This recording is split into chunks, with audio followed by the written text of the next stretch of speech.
여러분, 썬다싱이라고 하는 사람이 있습니다. 이 사람은요, 인도 사람이고 이 사람의 별명은 맨발의 전도자입니다. 왜냐하면 이 사람이 맨발로 전도를 한 사람이기 때문입니다.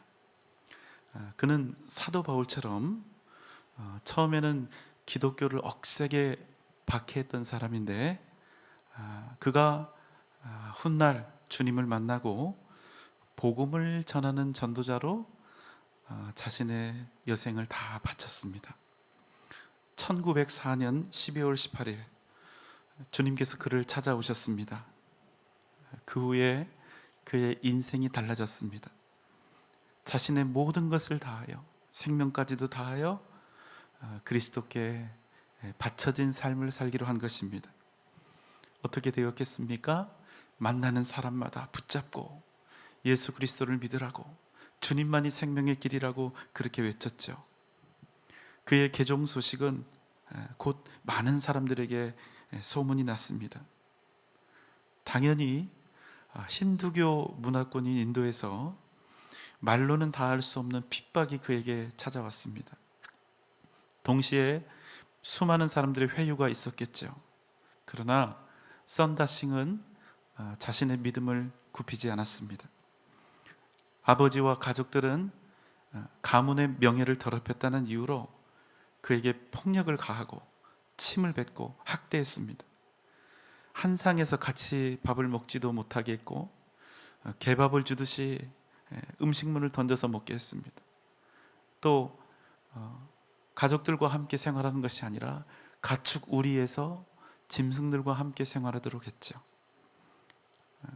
그렇게까지 했는데도 이 막내 아들이 개종하기를 거부하자, 여기 마지막 점심이 있다, 이 도시락 들고 우리 집을 떠나라, 이렇게 한 것입니다.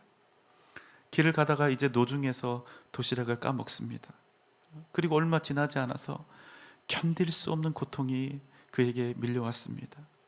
피를 토하기 시작했습니다. 의사가 찾아와서 그를 진찰합니다.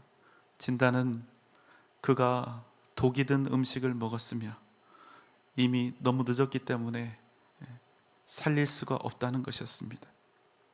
집을 떠날 때 마지막 점심이라고 가족들이 챙겨준 그 도시락에 독이 들어 있었던 것입니다. 가족들은 썬다싱이 명예를 더럽히면서 사는 것보다 차라리 가문을 위해서 죽어야 한다고 생각했던 것이지요. 썬다싱은 이 독을 먹고 형용할 수 없는 그 고통 속에서 피를 토하며 하나님께 기도합니다. 주님, 이 땅에서 저에게 믿음을 주시고 하나님의 자녀가 되게 하신 그 이유가 있으시지요. 주님께서 저에게 사명을 주셨음을 믿습니다. 저에게 생명을 주셔서 복음을 전하는 증인으로 살게 하여 주옵소서. 다음 날 이 썬다싱의 죽음을 확인하기 위해서 의사가 왔습니다. 그런데 그가 어떻게 하고 있었을까요? 그늘에 앉아서 성경 말씀을 읽고 있는 것입니다. 이 모습을 보고 의사가 깜짝 놀라서 그 길로 그 사람이 기독교인이 됩니다. 복음을 전하는 사람이 되었습니다. 1919년 그가 30살이 되었을 때 티벳으로 10번째 전도 여행을 떠납니다. 그곳은 9월 말이 되면 길이 열고 온 산은 눈과 얼음으로 뒤덮입니다. 추위와 맞서서 사력을 다해서 그 눈길을 걸어가고 있는데 저쪽 길 한켠에 이미 얼어서 죽어가고 있는 한 노인이 있는 거예요.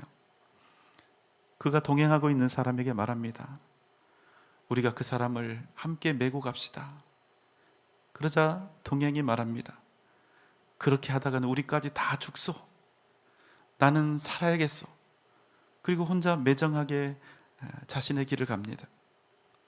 이에 썬다싱은 홀로 거의 죽어버린 그 노인을 업었다가 안았다가 쓰러졌다가 일어섰다가를 반복하면서 고달픈 길을 계속해서 걸어갑니다.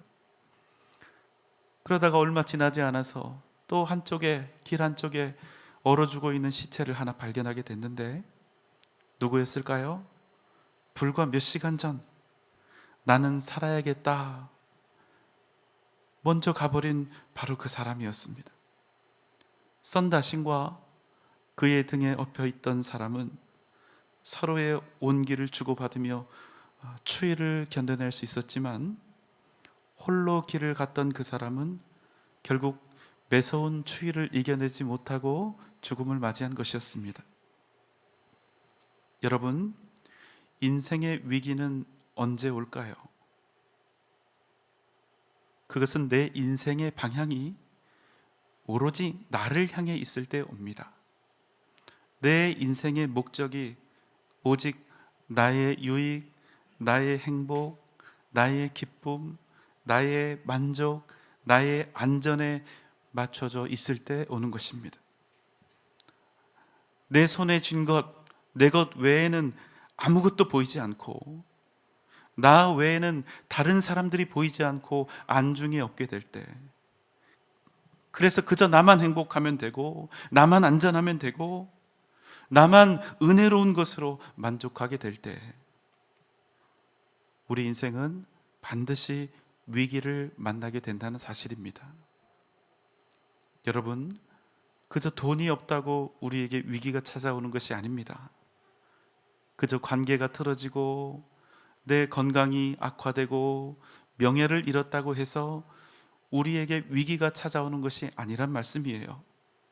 그건 우리가 풀어야 할 문제들이 찾아온 것이지 결코 문제가 우리에게 위기는 아니란 말씀입니다. 훗날 어떤 사람이요 썬다싱에게 묻습니다. 인생에서 가장 위험할 때는 언제입니까? 썬다싱이 대답합니다. 우리 인생에서 가장 위험할 때는 내가 지고 가야 할 짐이 없을 때가 인생에서 가장 위험할 때입니다. 여러분, 인생에 짐이 없으면 편하고 안락하고 안전할 것 같습니다만 사실은 그렇지가 않습니다. 여러분, 다윗 잘 아시죠? 다윗이 일평생 딱 한 번 죄를 지었어요. 언제 그렇습니까? 나라가 부강하고 편안했을 때 그가 왕궁 옥상을 거닐다가 무엇을 보았습니까? 자기의 충복인 우리아의 아내 밧세바가 목욕하는 것을 본 거예요. 그 모습을 보고 그가 결국 유혹을 이기지 못하고 큰 죄를 지었지 않습니까? 여러분, 무슨 말씀입니까? 내 인생에 단지 짐이 가볍고 형통하고 무탈하고 내가 지금 하루하루를 살아가는데 그 어떤 거리낌도 없다. 여러분, 그때는 우리가 단지 좋아할 때가 아니라 내 인생에 가장 위험한 위기가 찾아왔음을 우리가 자각해야 할 때라는 사실입니다. 여러분, 문제 때문에 망하고 단지 문제가 생겨서 실패하는 사람은 없습니다. 문제는 분명히 우리를 힘들게 하고 고통스럽게 하죠. 그렇지만 여러분, 우리 인생에 찾아온 문제는 오히려 내가 나아가야 할 바른 방향을 제시해 줄 때가 많습니다. 내 인생에서 가장 소중한 가치는 무엇이어야 하며 진정 내가 누구를 의지하고 누구를 따라 살아야 하는지에 대한 분명한 방향성을 갖게 하는 것입니다. 오늘 우리가 함께 나눌 말씀은 바른 방향성에 관한 이야기입니다. 사무엘하 5장 22절입니다. 블레셋 사람들이 다시 올라와서 르바임 골짜기에 가득한지라. 블레셋이요 무려 2번에 걸쳐서 이스라엘을 향한 대대적인 공격을 감행했습니다. 참 재밌는 것은요, 블레셋과 이스라엘이 전쟁을 벌였는데 그 실제적인 전투가 벌어졌던 곳이 바로 르비딤 골짜기라고 하는 곳이에요. 그런데 이곳이 예루살렘과 아주 아주 근접한 거리에 있었다는 겁니다. 이게 의미하는 바가 무엇일까요? 이스라엘이 당시 얼마나 군사적인 측면에서 유약했었는가를 가늠해 볼 수 있는 거예요. 이스라엘은 전에 있었던 길보아산 전투에서 패배한 이후에 거의 블레셋의 속국과 같은 그런 형편에 빠지고 있었습니다. 그래서 지금 상황이 어떻다고요? 이스라엘의 수도인 예루살렘 코앞까지 이 적군들이 진격해 들어왔음에도 불구하고 아무런 대처를 할 수가 없었다는 것입니다. 그래서 여러분, 블레셋과 이스라엘의 이 전쟁은요, 그 주도권이 완벽하게 블레셋에게 있었다는 사실입니다. 다시 한번 이스라엘은 절체절명의 위기를 만나게 됩니다. 그저 우리가 일상에서 만나는 문제들, 어려움, 고통에 관한 이런 수준의 이야기가 아닙니다.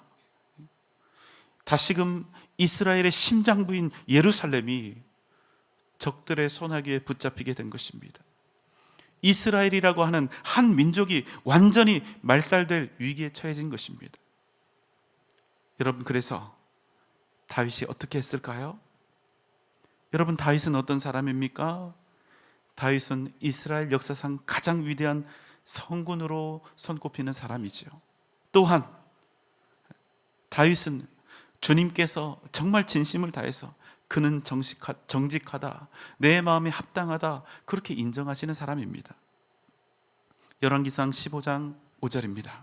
이는 다윗이 햇사람 우리아의 일 외에는 평생에 여호와 보시기에 정직하게 행하고 자기에게 명령하신 모든 일을 어기지 아니하였음이라. 하나님께서 다윗을 이와 같이 평가하셨죠. 다윗은 햇사람 우리아의 일 외에는 일평생 여호와 보시기에 정직하게 행하였다. 자기에게 명령하신 모든 일에 순종하였다. 여러분, 이보다 더 크고 대단한 칭찬, 이보다 더 영광스러운 평가가 어디 있을까요? 그렇다면 여러분, 다윗이 도대체 무엇을 잘했기에 이런 칭찬을 받을 수가 있었을까요? 여러분, 다윗이 정치를 잘했습니까? 그가 싸움을 잘했습니까? 그가 아주 똑똑한 지식의 사람이었나요? 아니면 정말 평생을 거룩하고 성결하게만 했습니까? 하나님의 말씀처럼 일평생 아무런 죄도 그 어떤 흠도 없는 완전 무결한 그런 삶을 살았나요? 아니에요. 그렇지 않습니다. 여러분, 그럼 다윗이 도대체 뭘 잘했습니까? 그가 잘한 것이 무엇입니까? 그는 물었습니다. 그는 무엇이든 하나님께 물었어요. 일평생 그는 끊임없이 하나님께 묻는 삶을 산 것입니다. 하나님, 제가 어떻게 하면 되겠습니까? 주님, 제가 무엇을 하면 되겠습니까? 주님, 제가 갈까요? 아니면 멈출까요? 사무엘하 5장 23절 24절입니다. 다윗이 여호와께 여쭈니 이르시되 올라가지 말고 그들 뒤로 돌아서 뽕나무 숲을 맞은편에서 그들을 기습하되 뽕나무 꼭대기에서 걸음 걷는 소리가 들리거든 곧 공격하라. 그때 여호와가 너보다 앞서 나아가서 블레셋 군대를 치리라 하신지라. 다윗은 자신과 자신의 민족 앞에 찾아온 그 위기 속에서 다시 한번 하나님께 물은 거예요. 주님, 어떻게 하면 좋겠습니까? 여호와께서 답하셨습니다. 올라가지 말고 그들 뒤로 돌아서 뽕나무 숲을 맞은편에서 그를 기습하되 뽕나무 꼭대기에서 걸음 걷는 소리가 들리거든 곧 공격하라. 여러분, 하나님께서요, 이 전쟁에 대한 구체적인 전술과 전략을 말씀해 주신 겁니다. 여러분, 놀랍지요? 한편으로는 부럽기도 합니다. 여러분, 우리가 기도할 때 하나님께서 우리에게 이렇게 구체적으로 알려주시면 얼마나 좋아요. 세세하게 우리가 무엇을 어떻게 해야 하는지 딱 알려주시면 얼마나 좋겠습니까? 이제 막 사업을 시작하려고 해요. 기도합니다. 묻습니다. 하나님, 제가 어떻게 하면 좋겠습니까? 하나님, 어디서 시작할까요? 여기서 시작해라. 전주시 완산구 삼천천변 3길 60번지에서 시작해라. 뭐 스마트폰 네이버 앱 꺼내지 않으셔도 돼요. 교회입니다. 얼마나 좋아요? 얼마나 안심이 됩니까? 내가 하나님께 물었는데 하나님이 구체적으로 다 알려주시는 거예요. 이런 명령이라면 100번, 1000번이라도 무조건 순종할 수 있을 것 같아요. 왜요? 하나님이 하라는 대로 하면 내 인생에 실패도 없고 두려움도 없을 것 같으니까. 여러분, 아멘입니까? 이제 정신 차립시다. 다시 이제 여러분 가슴에 손을 얹고 한번 생각해 봅시다. 우리가 하나님의 뜻을 정말로 몰라서 따르지 않습니까? 아니면 내 욕심 때문에 내 앞에 닥친 현실을 먼저 생각하고 그 현실에 먼저 대응하느라 하나님의 말씀 따르지 못하고 있는 겁니까? 여러분, 앞입니까? 뒤입니까? 뒤 아닌가요? 여러분, 이 성경 말씀에는 하나님의 말씀대로 사는 법이 다 들어 있습니다. 이 말씀대로 살면 우리가 그저 죽어서야 천국을 얻는 사람들이 아니라 이 땅에서 사는 동안도 천국의 삶을 사는 놀라운 복을 받게 됩니다. 여러분, 그것이 하나님께서 이 말씀을 통해서 우리에게 주시는 약속이에요. 여러분, 믿습니까? 그런데 따르지 않아요. 몰라서가 아니라 알지만 내 마음과 계획, 생각이 하나님의 뜻보다 더 유리하고 유익하다고 생각하기 때문에 우리는 하나님의 말씀대로 살지 않고 적당히 따르며 살고 있다는 거예요. 우리 삶을 통해서 하나님의 능력이 나타나지 않습니다. 성경 속에서 나타나는 기적, 목사가 설교할 때 어떤 기적이 일어났습니다. 그러면 목청을 더 두고 아멘이라고 하지만 그 기적은 교회 밖을 나가는 순간 우리에겐 하나의 신화로 존재하게 될 뿐입니다.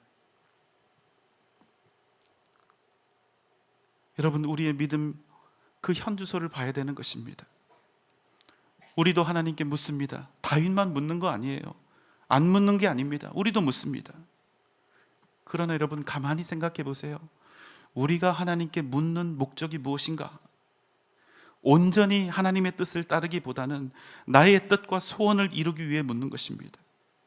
하나님께 내 인생의 주도권을 드리기 위해서 묻는 것이 아니라 오히려 내가 주도권을 잡기 위해서 묻습니다. 여러분, 한번 곰곰이 생각해 보십시오. 여러분은 주님을 온전히 더욱 따르기 위해서 기도합니까? 아니면 주님이 내 뜻에 굴복하고 내 뜻을 따라 주시기를 희망하며 묻습니까? 하나님께서는 다윗에게 무엇을 어떻게 해야 할지 구체적으로 말씀을 하셨죠. 우리는 그 부분이 부러운 거예요. 그렇지만 여러분, 핵심은 거기 있지 않습니다. 다시 본문 23절, 24절을 봅니다. 다윗이 여호와께 여쭈니 이르시되 올라가지 말고 그들 뒤로 돌아서 뽕나무 숲을 맞은편에서 그들을 기습하되 뽕나무 꼭대기에서 걸음 걷는 소리가 들리거든 곧 공격하라. 그때에 여호와가 너보다 앞서 나아가서 블레셋 군대를 치리라 하신지라. 너는 뽕나무 숲을 맞은편에서 그들을 기습하되 뽕나무 꼭대기에서 걸음 걷는 소리가 들리거든 곧 공격하라. 그 다음에 뭐라고 하십니까? 그때 여호와가 너보다 앞서 나아가서 블레셋 군대를 치리라 하신지라. 여러분, 잊지 마십시오. 아무리 우리가 많이 기도하고 아무리 간절히 하나님께 묻고 내가 믿음으로 살겠다 다짐한들 내가 하나님보다 앞장서면 다 소용없다는 거예요. 여러분, 우리가 하나님께 엎드려 간절히 묻고 기도하는 그 궁극의 목적은 무엇입니까? 내가 앞장서기 위해서가 아니라 우리를 리드하고 계시는, 우리 앞에서 앞장서 계신 주님을 따르기 위함인 것입니다. 한번 잘 들어보세요. 우리가 걸어가는 그 모든 길, 내가 걸어가고자 하는 그 모든 길에 하나님이 함께 하시겠습니까? 그러면 좋겠지요? 하지만 여러분, 절대로 그렇지가 않아요. 주님, 제가 걸어가는 길마다 모든 길에서 언제나 나와 함께 해주세요. 좋은 기도입니다. 우리 편에 살 수 있는 좋은 기도예요. 그러나 한번 냉철하게 생각해 보세요. 여러분, 우리가 걸어가는 그 길이 옳은지 옳지 않은지 우리는 몰라요. 그 길이 욕심일 수도 있어요. 그러나 여러분, 우리가 걸어가는 그 모든 길에 주님이 따라오시는 것이 맞습니까? 아니면 주님이 앞장서신 그 길이 때로는 내 마음에 들지 않을 수도 있어요. 그 길이 때로는 나에게 고통과 고난을 줄 수도 있어요. 그러나 그럼에도 불구하고 주님이 앞장서 계신 그 길을 우리가 쫓아가는 것이 옳습니까? 여러분, 우리가 이 진실을 안다면 우리 기도가 달라져야 하는 것입니다. 우리 신앙생활의 개념이 달라져야 합니다. 여러분, 오늘 말씀의 핵심이 무엇입니까? 내 인생 모든 길에서 언제나 하나님이 앞장서시도록 그 자리를 내어드려야 한다는 것입니다. 그저 보기 좋아서, 잘 될 것 같아서, 돈이 될 것 같고 행복할 것 같고 내게 만족을 줄 수 있을 것 같아서가 아니라 내 진심을 다해서 앞장서신 주님을 순복하며 쫓아가기 위해 우리는 인내하며 하나님의 뜻을 간구하며 때로는 기다려야 한다는 거예요. 그래서 여러분, 믿음의 가장 중요한 덕목 중에 하나가 무엇입니까? 믿음으로 인내하는 것입니다. 우리 인생에 중요한 원칙이 있어야 하죠. 뭡니까? 하나님의 신호가 떨어지기 전까지 나는 움직이지 않는다. 왜요? 그래야 내가 앞장서는 인생이 아니라 앞장서신 주님을 따라가는 삶을 살아갈 수 있기 때문에. 여러분, 아멘입니까? 여러분, 우리 인생에는요 반드시 위기가 찾아옵니다. 이 세상 누구라도 어려움과 시련을 만나게 되는 것입니다. 보통 우리는 경제적인 문제가 생기거나 관계의 문제가 생기거나 건강에 큰 이상이 찾아오면 그것을 삶의 위기로 정의해 버리죠. 맞습니다. 이와 같은 일이 생기면 우리는 적지 않은 곤란함을 겪게 됩니다.